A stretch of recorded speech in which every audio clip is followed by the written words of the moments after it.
नमस्कार, बेबस विपक्ष देख रहे हैं आप और मैं हूं आपके साथ शिवानी रतूड़ी। बिहार चुनाव का काउंटडाउन अब पूरी तरह खत्म हो चुका है और 6 नवंबर की वो तारीख भी सामने आ गई है जब जनता अपने उम्मीदवारों की किस्मत का फैसला करेगी।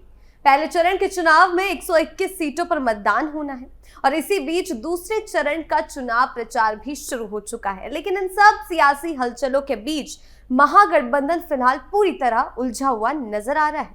गठबंधन के अंदर कई तरफा असहमति और रणनीतिक भटकाव देखने को मिल रहा है जो उनके लिए मुश्किलें बढ़ा रहा है।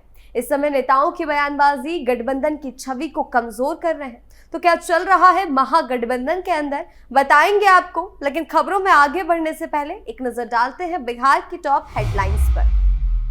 पहले चरण की वोटिंग हुई शुरू। सरकार को घेरने के चलते अपने ही बयानों में फंसे राहुल गांधी। ललन सिंह ने आरजेडी पर साधा निशाना, ट्वीट की खोली पोल। तेजस्वी की लड़ाई में महागठबंधन को हुआ बड़ा नुकसान। चिराग पासवान ने महागठबंधन को लिया आड़े हाथों, बोले अगर गलती से ये लोग बिहार में आ गए तो आतंक फैला देंगे। अखिलेश के बिहार दौरे के बीच उनके बयानों से बढ़ी महागठबंधन की मुश्किलें। खबरों में सबसे पहले बात करते हैं राहुल गांधी की, जो अपने ही बयानों के चलते फंसते जा रहे हैं। 121 सीटों पर आज वोटिंग होनी है। उससे पहले कांग्रेस नेता ने एक ऐसा बयान दिया था, बड़ा राजनीतिक हमला बोला था। उन्होंने आरोप लगाया कि राज्य में ऑपरेशन सरकार चोरी चलाया जा रहा है और चुनाव प्रक्रिया में धांधली की जा रही है। अपने बयान के समर्थन में राहुल गांधी ने मंच पर 5 ऐसे वोटरों को बुलाया जिन्होंने दावा किया कि उनके नाम वोटर लिस्ट से हटा दिए गए हैं, काट दिए गए हैं। राहुल गांधी ने यह भी आरोप लगाया कि हरियाणा विधानसभा चुनाव में भी इसी तरह की गड़बड़ी हुई थी और केंद्र सरकार हर जगह चुनाव में दखल दे रही। हालांकि ये पहली बार नहीं है जब राहुल गांधी ने ऐसे आरोप लगाए हैं। वो बार बार सरकार पर उंगली उठाते रहे हैं, लेकिन बिना ठोस सबूत पेश किए। अब जनता सिर्फ बयानों पर फोकस और भरोसा नहीं करती, बल्कि प्रमाण चाहती है, सबूत चाहती है। अगर सचमुच कोई गड़बड़ी हुई होती तो चुनाव आयोग द्वारा तय समय सीमा में शिकायतें दर्ज कराई जा सकती थी। उस दौरान ना तो कोई बड़ी शिकायत आई और जो आई उनका निपटारा भी हो गया। ऐसे में मंच से लोगों को बुलवाकर आरोप लगाना जनता को गुमराह करने जैसा लगता है। राहुल गांधी को ये समझना होगा कि बार बार बयानबाजी करने से कोई बात सही साबित नहीं होती। अब जनता जागरूक है और केवल सबूतों के आधार पर ही किसी पर विश्वास करती है। तो ये बयानबाजियां अब राहुल गांधी की काम नहीं आने वाली और इसको लेकर पलटवार भी शुरू हो चुके हैं। बात करते हैं अगली खबर की। केंद्रीय मंत्री ललन सिंह ने मोकामा में दिए अपने बयान को लेकर उठे विवाद पर खुलकर सफाई दी है।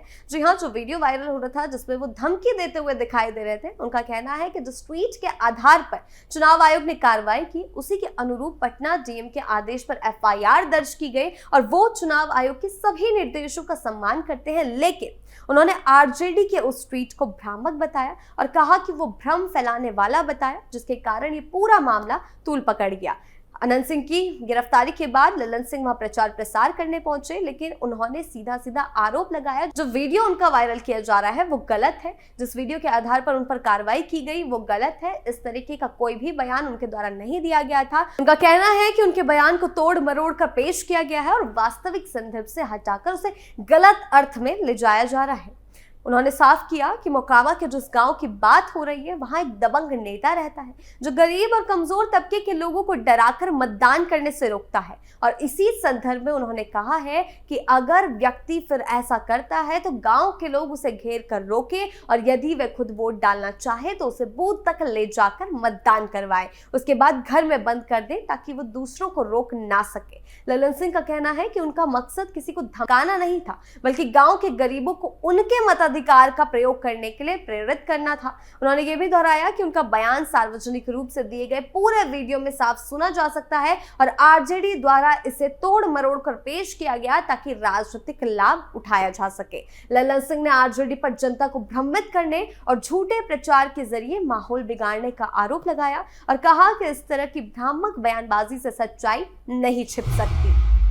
बात करते हैं अगली खबर की। राजद सुप्रीमो लालू प्रसाद यादव के परिवार में चल रहा घमासान अब खुलकर सामने आ गया है और ये विवाद अपने चरम पर पहुंचता हुआ दिखाई दे रहा है। इसी बीच एक नया वीडियो सामने आया जिसने स्थिति को और ज्यादा साफ कर दिया। इस वीडियो में तेज प्रताप यादव पटना एयरपोर्ट पर अपने समर्थकों के साथ नजर आ रहे हैं। वहीं बताया जा रहा है कि तेजस्वी यादव भी मुकेश सहनी के साथ एयरपोर्ट पर मौजूद थे और दुकान के बाहर खड़े थे। कैमरा जब तेजस्वी यादव की ओर घूमता है तो मुस्कुराते हुए तेज प्रताप की तरफ देखते हैं, लेकिन तेज प्रताप की प्रतिक्रिया बिल्कुल ठंडी रहती है। वो बिना मुस्कुराए और बिना कोई भाव दिखाए चुपचाप खड़े रहते हैं। उनके साथ मौजूद एक व्यक्ति यहां तक कह देता है, एकदम बातचीत नहीं है आप दोनों के बीच। इस दृश्य से साफ जाहिर होता है कि दोनों भाइयों के बीच की दूरियां अब गहरी हो चुकी हैं। तेज प्रताप तो तेजस्वी को देखना तक नहीं चाहते हैं। पार्टी से बाहर किए जाने के बाद से तेज प्रताप का गुस्सा और नाराजगी अब किसी से छिपी नहीं है। अंदाजा ये लगाया जा रहा है कि जिन जयचंदों की बातों में आकर तेजस्वी यादव ने या लालू यादव ने ये कदम उठाया, उन्हीं की गिनती में अब तेजस्वी यादव को भी तेज प्रताप देखते हैं। इसलिए उनके बीच उतनी खटास आ गई है और खटास ऐसे समय पर सामने आई है जब बिहार में पहले चरण की वोटिंग शुरू हो चुकी है और दूसरे चरण का प्रचार भी जोर पकड़ रहा है और ये खटास जो है और ज्यादा दिखती जा रही है, बढ़ती जा रही है। ऐसे में ये पारिवारिक टकराव तेजस्वी यादव की चुनावी रणनीति और जन समर्थन पर असर डाल रहा है।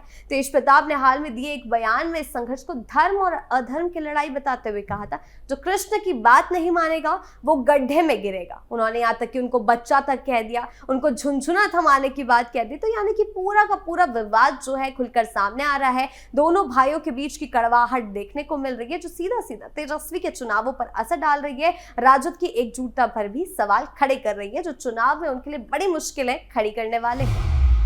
बात करते हैं अगली खबर की। केंद्रीय मंत्री चिराग पासवान ने आरजेडी पर निशाना साधते हुए कहा है कि हुड़दंग मचाना, गोली बारूद का इस्तेमाल करना और अराजकता फैलाना उनके राजनीतिक कल्चर का हिस्सा रहा है। जी हां, आरजेडी पर चिराग पासवान जमकर बरसे हैं। उन्होंने इसे 1990 के दशक के जंगल राज से जोड़कर बताया है और कहा है कि आरजेडी की सभाओं में अक्सर ऐसे हालात देखने को मिलते थे जहां माहौल उग्र और अराजक होता है। चिराग पासवान ने यह भी आरोप लगाया कि उनकी सोच और कार्यशैली पुराने जमाने की है और वो ऐसे गाने और प्रचार को बढ़ावा दे रहे हैं जो हिंसा और अशांति को बढ़ावा देते हैं। उन्होंने सीधा सीधा चेतावनी दी है कि फिलहाल ये लोग सत्ता से दूर हैं, लेकिन अगर गलती से भी सत्ता में आ गए तो पूरे बिहार में आतंक फैल सकता है। उनका ये बयान चुनाव प्रचार के दौरान काफी सुर्खियां बटोर रहा है, क्योंकि इसे जनता के मन में डर और असुरक्षा की भावना पैदा करने वाला बताया जा रहा है कि जनता को भी ये डर सताएगा कि अगर सचमुच ये लोग सत्ता में आ गए तो फिर से वही जंगल राज ना लौट जाए। अगर आरजेडी सत्ता में लौट आए तो पुराने जंगल राज की वापसी हो सकती है और ये बात जनता के मन में एनडीए जो है पूरी तरीके से डालने में जुटा हुआ है। इस तरह की बयानबाजी चुनावी माहौल को और गर्म करने का काम करती है और जनता के मन में भय का असर डाल सकती है, जिससे मतदान और राजनीतिक धारणा पूरी तरीके से प्रभावित हो सकते हैं। बात करते हैं अगली खबर की। बिहार चुनाव का काउंटडाउन अब पूरी तरीके से खत्म हो चुका है और 6 नवंबर को जनता अपने उम्मीदवारों की किस्मत का फैसला कर रही है। आज पहले चरण के मतदान में जो प्रचार प्रसार देखने को मिला, उसी तर्ज पर दूसरे चरण के लिए भी सियासी हलचल जोर पकड़ चुकी है। बिहार की सियासत की गर्मी का सीधा असर यूपी में भी देखने को मिला है। कांग्रेस, भाजपा, समाजवादी पार्टी के बड़े नेता सक्रिय हैं और इस दौरान यूपी के पूर्व मुख्यमंत्री अखिलेश यादव ने कहा है कि बिहार की जनता बदलाव के लिए वोट डाले, रोजगार के लिए वोट डाले। और इसी बयानबाजी के चलते अखिलेश यादव खुद घिरते हुए जा रहे हैं और ऐसी बयानबाजी कर रहे हैं जो तेजस्वी के लिए भी मुश्किलें बढ़ा रहे हैं। योगी आदित्यनाथ पर भी उन्होंने हमला बोला है। हालांकि योगी आदित्यनाथ भी बिहार की धरती पर मौजूद है, इसके साथ भी बिहार में बयानबाजी करते नजर आए, लेकिन इस कदम ने आरजेडी की मुश्किलें बढ़ा दी। अखिलेश का बौखलाहट भरा रवैया इसलिए दिख रहा है क्योंकि यूपी में वो खुद को मजबूती से स्थापित नहीं कर पा रहे हैं। यूपी में उनका पलड़ा पूरी तरीके से अभी साफ दिख रहा है। अब बिहार में सक्रिय होकर वो अप्रत्यक्ष रूप से आरजेडी के प्रचार में दखल दे रहे हैं। इस तरह की बयानबाजी से बिहार की सियासी स्थिति और गर्म होती दिख रही है और सीधा सीधा ये भी कहा जा रहा है अखिलेश यादव के लिए कि जो यूपी में अपने आप को स्थापित नहीं कर पाया, वो बिहार में ऐसे वादे ना ही करे, ऐसे बयान ना ही दे, जिससे चुनावी माहौल और तनावपूर्ण बन गया है और तेजस्वी की मुश्किलें और बढ़ती दिख रही है। तो फिलहाल बेबस विपक्ष में इतना ही। आपकी इस बारे में क्या राय है, हमें कमेंट सेक्शन में जरूर बताएं। नमस्कार।